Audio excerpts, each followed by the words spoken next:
જૂનાગઢમાં તેમની પુણ્યતિથિએ જ ગાંધીજી ભૂલાઈ ગયા.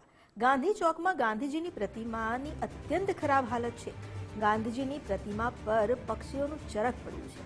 ગાંધીજીની પુણ્યતિથિએ પણ પ્રતિમાની સાફ સફાઈ નથી કરાઈ. જૂનાગઢ મહાનગરપાલિકા તંત્ર સામે વિરોધ પક્ષે આ અંગે રોષ વ્યક્ત કર્યો.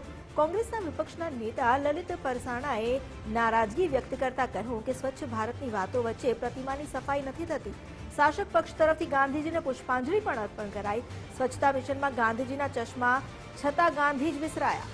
કોંગ્રેસના હોદ્દેદારો અને કાર્યકર્તાઓએ મૂર્તિની સાફ સફાઈ કરી. ત્યારે તંત્ર એમની પુણ્યતિથિ જ ભૂલી ગયું છે. આપણે જોઈએ કે મહાત્મા ગાંધીજીની પ્રતિમા છે ગાંધી ચોક ખાતે, ત્યાં અત્યારે આખી કેટલીક આપણે જોઈએ કે ત્યાં પક્ષીઓ એટલા બેસે એટલે આખી ચરકથી ભરેલી હતી.